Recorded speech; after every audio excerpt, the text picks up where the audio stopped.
Third Sunday after Easter എന്ന് പറയും. മൂന്നാമത്തെ ഞായറാണ് ഇന്ന് ഏവങ്കേലിയോൻ നമ്മൾ വായിച്ചത് നിങ്ങൾ ശ്രദ്ധിച്ചു കാണും. വിശുദ്ധ യോഹന്നാൻ എഴുതിയ സുവിശേഷം 21-ാമത്തെ അധ്യായം 15 മുതലുള്ള വാക്യങ്ങളാണ് നമ്മൾ വായിച്ചത്. അവിടെ നമ്മൾ കാണുന്നത് യേശു കർത്താവ് തൻ്റെ പ്രിയ ശിഷ്യനായിരുന്ന പത്രോസും തമ്മിലുള്ള ഒരു ഡയലോഗ്, ഒരു സംഭാഷണം.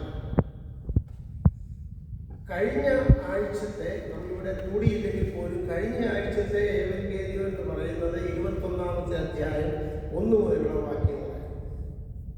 അവിടെ നമ്മൾ കാണുന്നത് ഈ പത്രോസുമായിട്ട് തിബരിയാസ് കടൽ എന്ന് പറയുന്നത് ഗലീല കടൽ എന്ന് പറയുന്നത് ഒന്ന് തന്നെയാണ്.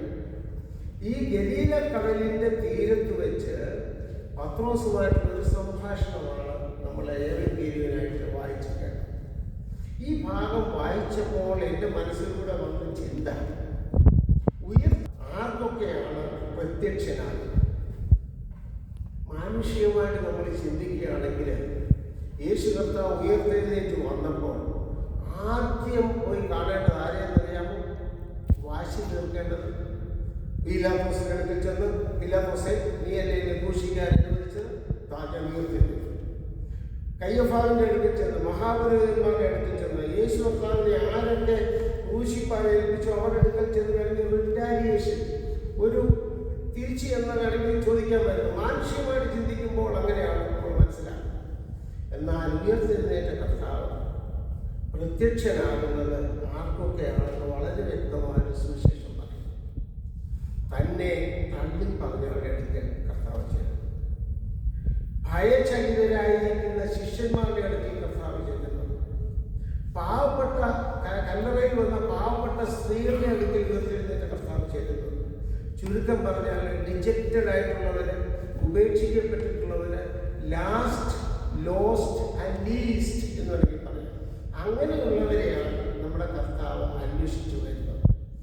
ഇവിടെ ഇതിൻ്റെ പശ്ചാത്തലം എന്ന് പറയുന്നത് യേശു കർത്താവ് ക്രൂശിക്കപ്പെട്ടു, മരിച്ചു, ഉയർത്തെഴുന്നേറ്റു. പക്ഷേ ഉയർത്തെഴുന്നേറ്റു എന്ന് വിശ്വസിക്കുവാനും ശിഷ്യന്മാർക്ക് ആർക്കും കഴിയുന്നില്ല. അവരെവിടാന്നറിയാമോ? ഒരു വാതിലടച്ച് അകത്ത് അപ്പർ റൂമിലിരിക്കുകയായിരുന്നു. അതെല്ലാം കഴിഞ്ഞതിന് ശേഷം നല്ല ഒന്നാന്തരം മുക്കവൻ ഫിഷർമാനായിരുന്ന പത്രോസ് തൻ്റെ കൂട്ടുകാരോട് പറഞ്ഞു, എൻ്റെ ഭാഷയിലാണ്, കൂട്ടുകാരോട് പറഞ്ഞു, എടാ, ഞാൻ മീൻ പിടിക്കാൻ പോകും, നിങ്ങളാരെങ്കിലും വരും. ഇനി ഈ കർത്താവിനോട് നിന്നിട്ട് വലിയ കാര്യമൊന്നുമില്ല. കർത്താവിനെ അവർ പിടിച്ചു, ക്രൂശിച്ചു, ഇനി വലിയ പ്രയോജനമൊന്നുമില്ല. അതുകൊണ്ട് നമ്മുടെ പഴയ തൊഴിലിലേക്ക് മടങ്ങിപ്പോകും. അത് കേട്ടോണ്ട് കൂട്ടുകാരൊക്കെ കൂടെ പോയി. അങ്ങനെ 7 പേരുണ്ടായിരുന്നു. ഇവരെല്ലാവരും കൂടെ വീണ്ടും മീൻ പിടിക്കാൻ വേണ്ടി പോയി.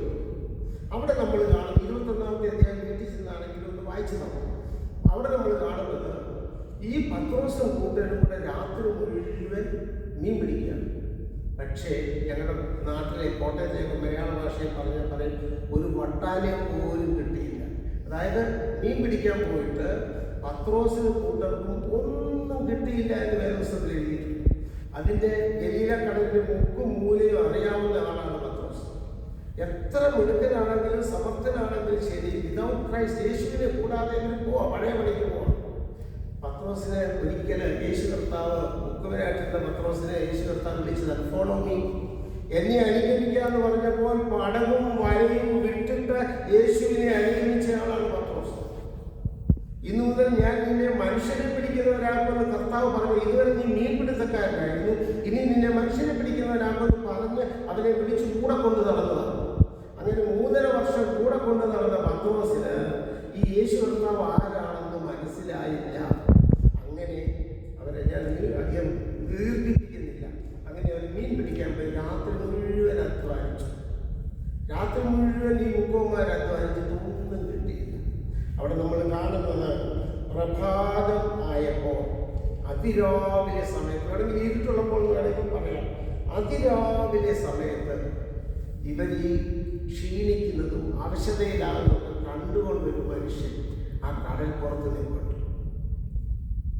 ഇവർക്ക് മനസ്സിലായില്ല അവര് വലയെല്ലാം കുറയുകയാണ്. ഒന്നുമില്ല, വലയെല്ലാം കുറയുന്ന സമയത്ത് ഈ ആള് അവരോട് പറഞ്ഞെന്നറിയാമോ? അവരോട് പറഞ്ഞു, come and have your breakfast.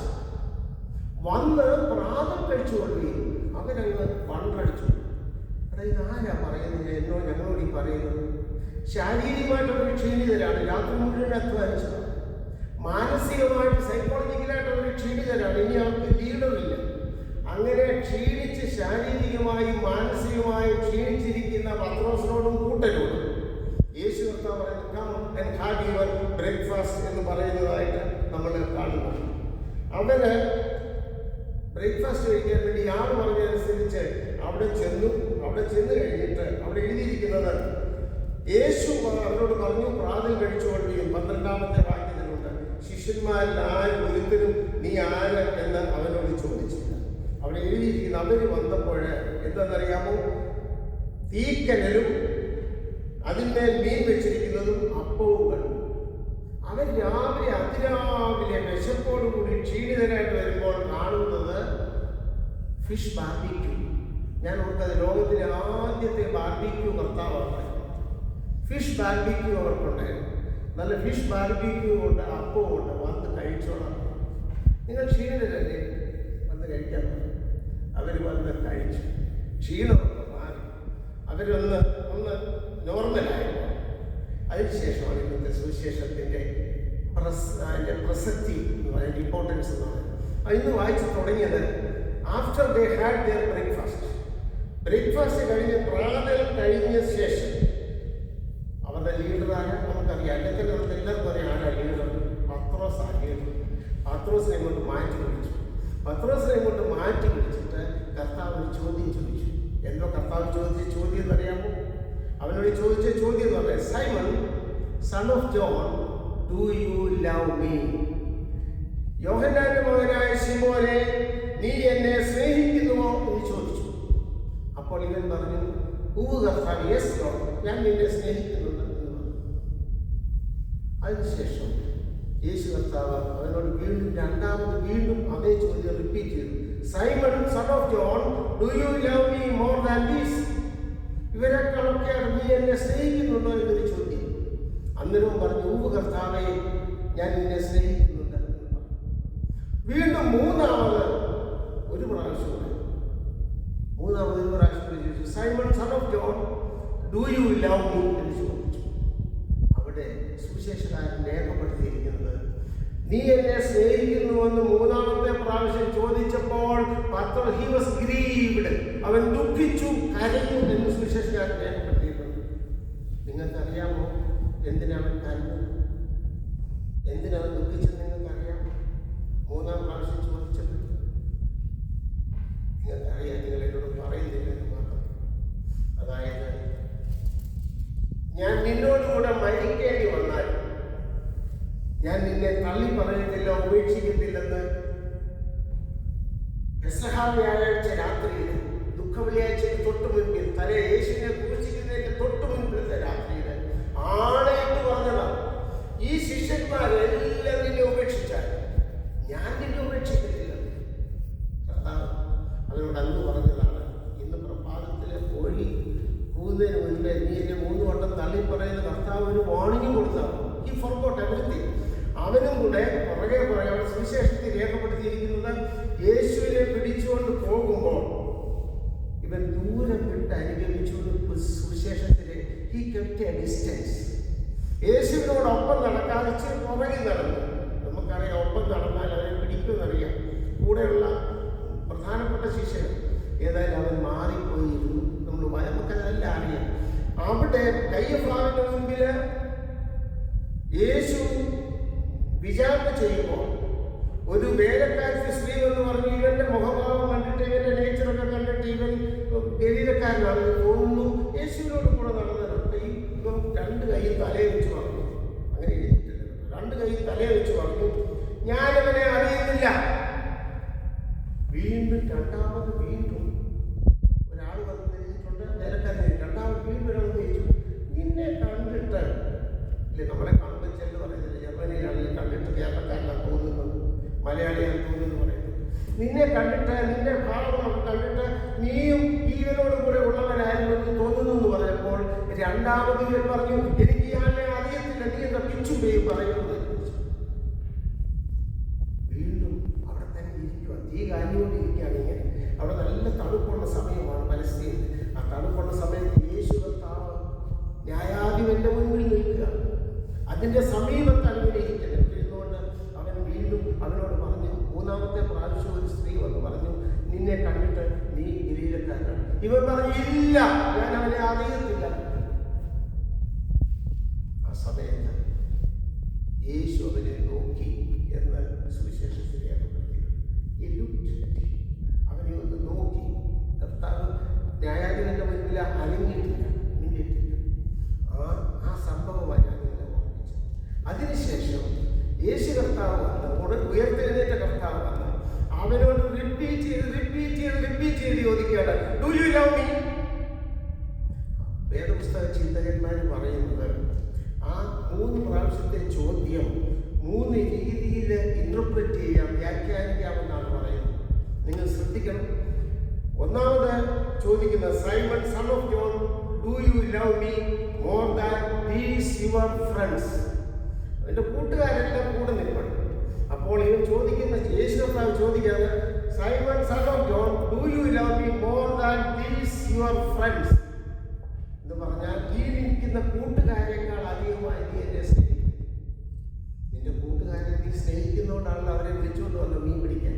അതുകൊണ്ട് യേശു ചോദിക്കുന്നു, do you love me more than these എന്നാണ് ചോദിക്കുന്നത്, more than these your friends. നിന്റെ കൂട്ടുകാരനെ സ്നേഹിക്കുന്നതിനേക്കാൾ അധികമായി നിനക്ക് എന്നെ സ്നേഹിക്കുവാൻ കഴിയുമോ എന്നാണ് ചോദിച്ചത്. ഒന്നാമത്തെ ചോദ്യം.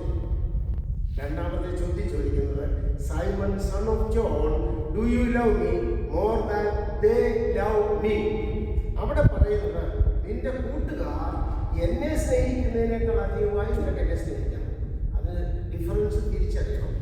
ഒന്നാമത് ചോദിക്കുന്നത്, നീ നിന്റെ കൂട്ടുകാരെ സ്നേഹിക്കുന്നതിനേക്കാൾ കൂടുതലായി എന്നെ സ്നേഹിക്കുന്നു. രണ്ടാമത് ചോദിക്കുന്നത്, നിന്റെ കൂട്ടുകാരെ എന്നെ സ്നേഹിക്കുന്നതിനേക്കാൾ കൂടുതലായിട്ട് നിനക്ക് എന്നെ സ്നേഹിക്കാൻ കഴിയും. എല്ലാവരെക്കാൾ അധികം ഞാൻ നിന്നെ സ്നേഹിക്കുമെന്ന് പറഞ്ഞത്, ഈ കൂട്ടുകാരെല്ലാം ഉപേക്ഷിക്കാൻ സ്നേഹിക്കുമെന്ന് പറഞ്ഞതാണ്. ആളോടെ ചോദിക്കുന്നത്. മൂന്നാമത് കർത്താവ് ചോദിക്കുന്നത്, Simon son of John, do you love me more than these your boat and your net? അവിടെ വള്ളവും വലയും. നിന്റെ ഉപജീവന മാർഗമില്ല എനിക്കറിയാം. But I ask you A question, do you love me more than these your net and your boat? നിന്റെ ബോട്ടിനേക്കാൾ, നിന്റെ നെറ്റിനേക്കാൾ, നിന്റെ ഉപജീവന മാർഗത്തെക്കാൾ ഉപരിയായി ഇതൊക്കെ എന്നെ സ്നേഹിക്കാൻ കഴിയുമോ? ഇനി കർത്താവിന്റെ പിന്നാലെ നടന്നിട്ട് പ്രയോജനമില്ലെന്ന് മനസ്സിലാക്കി പത്രോസ് അവിടുന്ന് പോയി തന്റെ പടവും വരെയും വീണ്ടും രണ്ടാമതെടുക്കുക, പഴയ ജീവിതത്തിലേക്ക് വീണ്ടും പോവുകയാണ്. ആ സമയത്ത് ചോദിക്കുന്നത്, do you love me more than this your boat and your net? നിന്റെ വള്ളത്തേക്കാൾ, നിന്റെ വലയും കരയിലും പണ്ടല്ലോ, അതിനേക്കാൾ അധികമായിട്ട് എന്നെ സ്നേഹിക്കാൻ കഴിയും. കംപ്ലീറ്റ് സറണ്ടർ അവൻ കരഞ്ഞു. പത്രോസ് അതിദുഃഖിച്ച് കരഞ്ഞു, കർത്താവേ, you know everything, you know my heart. കർത്താവേ, നീ സകലതും അറിയുന്നു. Each and everything. എന്നെ പൂർണ്ണമായിട്ട് നിനക്കറിയാം, എന്നെ പൂർണ്ണമായിട്ട് നിനക്കറിയാം.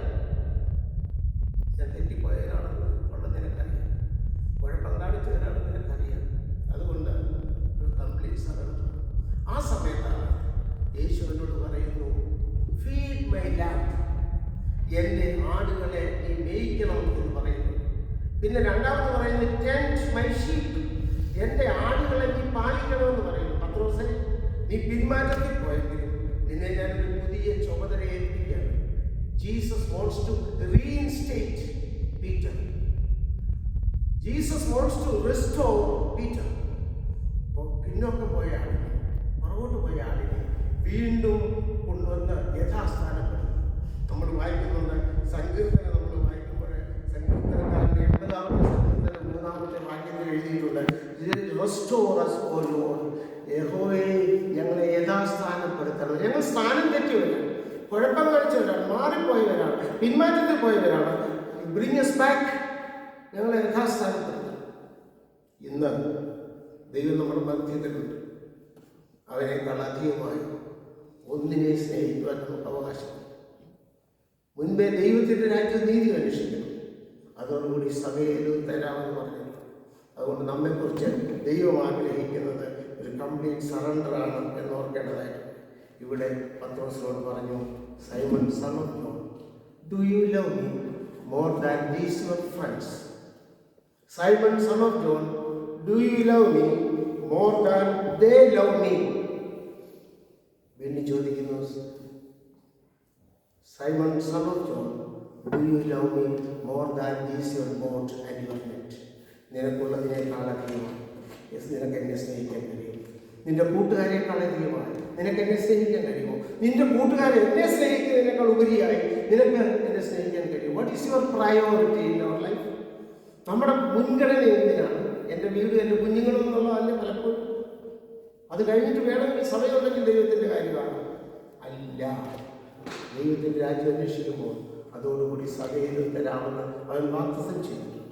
അതിന് ആ വാഗ്ദത്തത്തിൽ ഉറച്ചു വിശ്വസിച്ചുകൊണ്ട് അതിൻ്റെ പിന്നാലെ പോകുവാൻ ദൈവത്തിൻ്റെ പരിശുദ്ധാത്മാവ് നമ്മെ ഏവരെയും സഹായിക്കട്ടെ.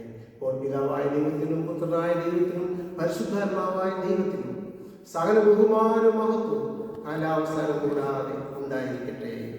ആമേൻ.